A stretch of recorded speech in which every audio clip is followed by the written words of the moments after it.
those are called surplus votes, the ones that are extra, that are more than they needed. So what we would do is we'd take those 15 votes and we'd divide it amongst all 60 voters. And what would happen is that comes out to a quarter. Each of those voters would have a quarter of their vote go to their next choice. That's how it would work. Here's another way to think about it, and this is what works better for me. If candidate A is really popular and I have my one vote, right? I only get one vote in this election. Just because we're ranking candidates doesn't mean you don't have just one vote. I have my one vote.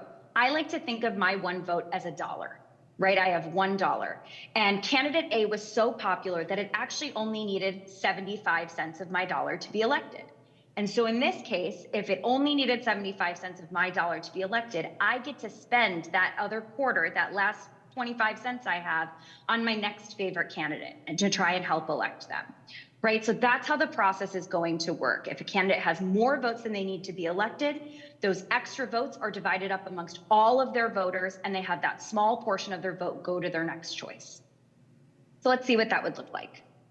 So here you can see those surplus votes have gone away because we have divided them, and each of those voters has that small portion go to their next choice. We see that some of those voters preferred candidate C, some of them preferred candidate D, and some preferred candidate E. Now that did not get us another winner. So those voters got to elect candidate A and they got to help a little bit with another candidate, but they didn't get to determine the next seat. They just got to help with that small little portion of their vote. So what happens now is we don't have another seat filled at the moment, right? And so what we do is we eliminate the candidate with the fewest votes.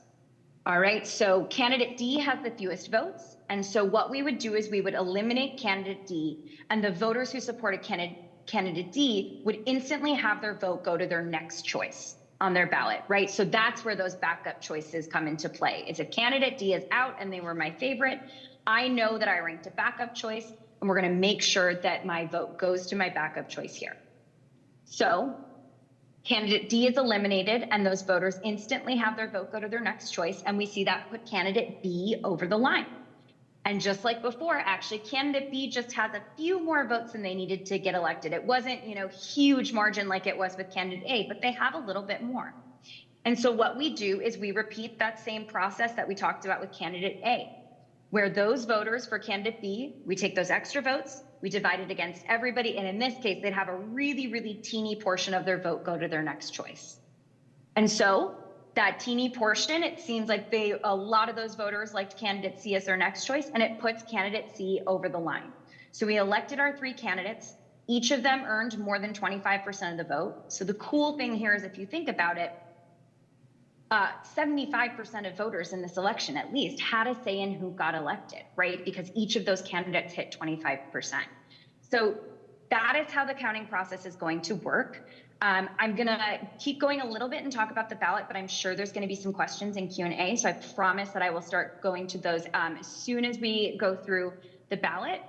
Actually, let me just take a look and see what we have now and if we can answer it quickly. Oh, it sounds like there may be something going on with audio, so I will leave that to the experts at the city. But now we will talk about some common questions that we get. They might sound familiar because I always want to make sure to talk about them a few times, and some things that we want to look out for on our ballots. All right, how many candidates do I rank, and do I have to use every ranking? So this is probably the most common question I get anywhere that I've ever worked or educated voters on ranked choice voting. And I understand how it can feel that way. But the simple answer is you can rank as many or as few candidates as you like. You are not required to rank candidates. If there is truly only one candidate you like and you really can't stand the rest, it is okay to mark them as your first choice and then just leave it blank after that. The one thing we always want to make sure people know, though, is that ranking those backup choices, just make sure that your ballot is going to work as hard as possible to help elect someone to represent you. All right, here is an example of a way that somebody can fill out their ballot. Your vote will count in this situation, but I always want to make sure we talk through with voters what this ballot does and what it doesn't do. So what this ballot does is it has Berger as this voter's first choice.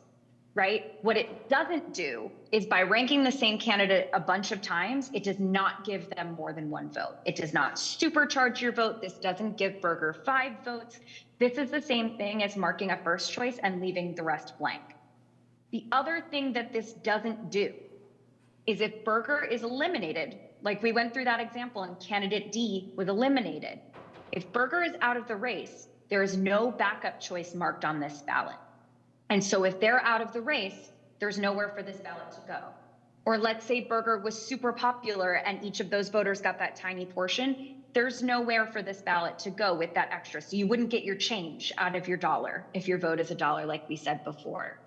So it is okay to mark your ballot this way. It will count, but I always want to make sure voters are aware if they fill a ballot out this way that it is the same thing as marking Berger as your first choice and leaving the rest blank. All right, we said this already, but it often bears repeating. Does it hurt my favorite candidate to rank backup choices on my ballot? And the simple answer is no. Your backup choices or your second choice will only be counted if your first choice candidate is eliminated or out of the race, right? So, and out of the race means they're already elected. But if they are no longer, if they've either secured their seat or if they're one of the candidates that are eliminated, those are the only time that those backup choices come in.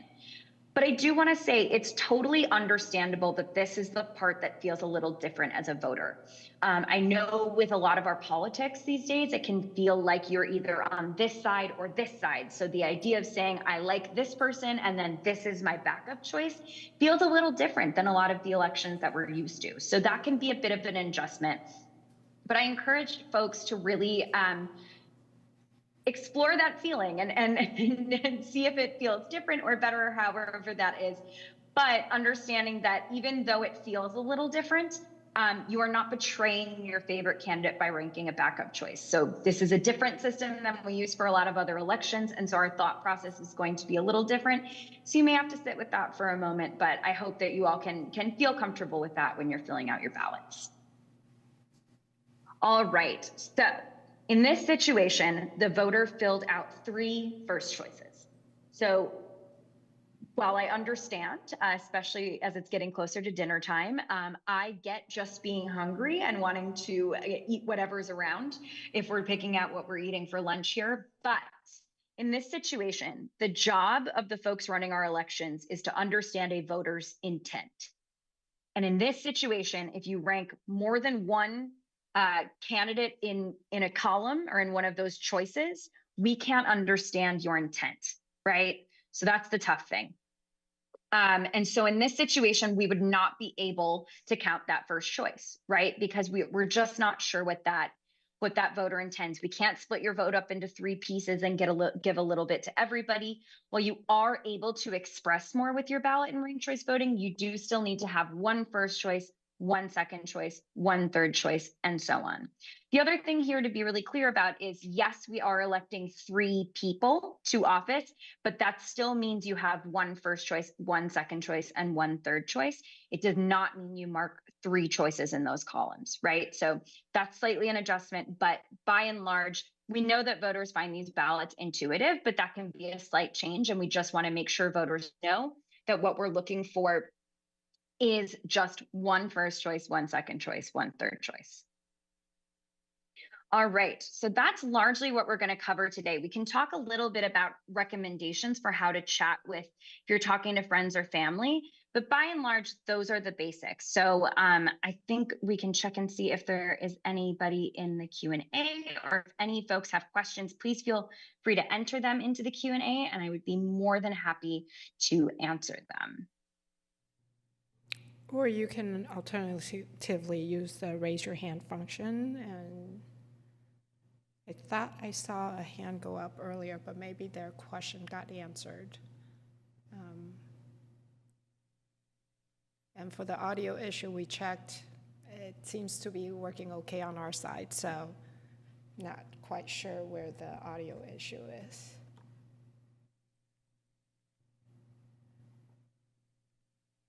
I just thought perhaps we can add that I believe even though there are cities near us that uses ranked choice voting, they are a little different in terms of them only picking one single winner, whereas our is what you said, proportional ranked choice voting, which we pick 3 winners or 2 winners.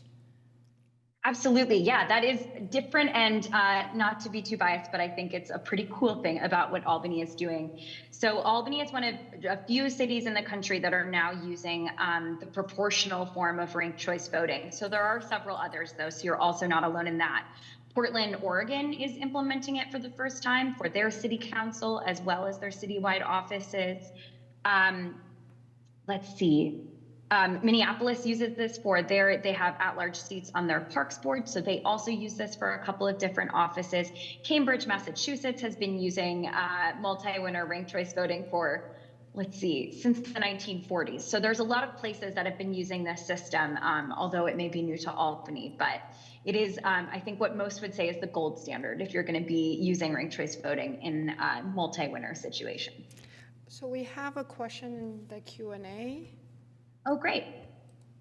I'm not quite sure if, maybe you can understand. If not, Sure. then I can push allow to talk for the participant to ask. Yeah, I think I see what we're asking there. So the question is, I think the way I'm reading that is, because the candidate with the least amount of support, if we don't have enough to be elected, is eliminated, and those voters would have their votes go to their next choice. It seems like the question is, do the voters who are voting for the candidates with the least amount of support, or the bottom portion, have more sway than the folks in the middle? And the answer there would be no.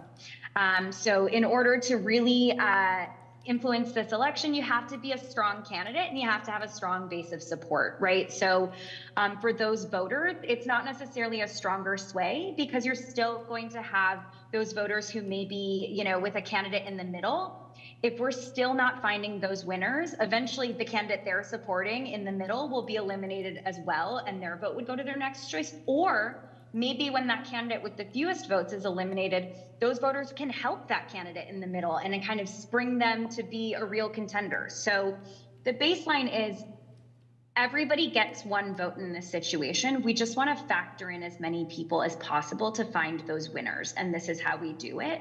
And so in that situation, there isn't really anyone that's favored. It's just we're trying to make sure as many voices as possible are brought into the process.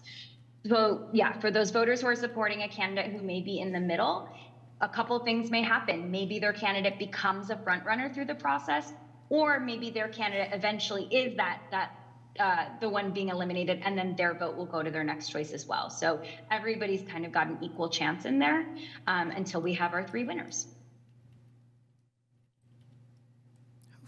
Hopefully that answers Eileen's question. If not, please feel to enter more. Yeah. I don't know if anyone else have any questions. The other thing I like to emphasize, and I think I mentioned this at our last ranked choice voting information session as well, is make sure your ballot, you mark one oval per column per row. Don't try to mark more than one bubble per column per row, because that otherwise, some of the ballot may be not counted. Yeah, and that's actually the same as any other election, right? Like, no matter what kind of election, whether it's ranked choice voting or not, that's actually the most common error that people make, is even if you were voting for president, marking more than one, it wouldn't work in that situation. So in ranked choice voting, even though you're ranking, you're still just marking one per column. Right. And make sure you read your voter information guide. The first page has instructions reminding people how to mark their ballot. You thought of everything. Yes. Okay. It says,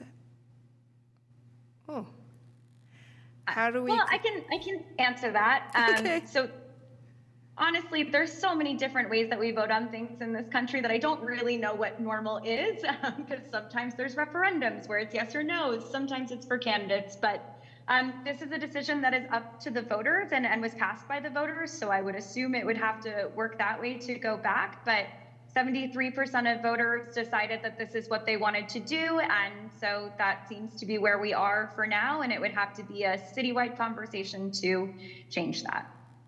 You're right. It would have to be another ballot measure.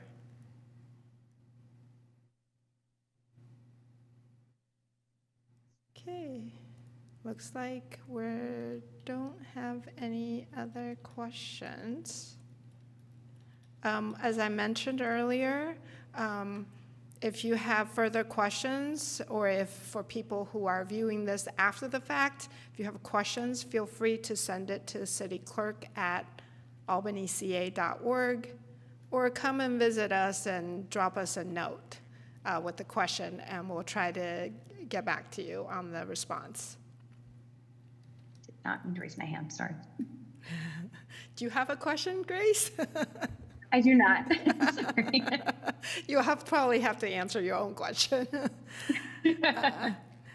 Okay, well, if there's no further questions, I think we'll end the session here and now. Thank you very much again for everybody's joining our information session. Hopefully you understand ranked choice voting a little bit better than before you joined the session. So have a good evening. Thank you.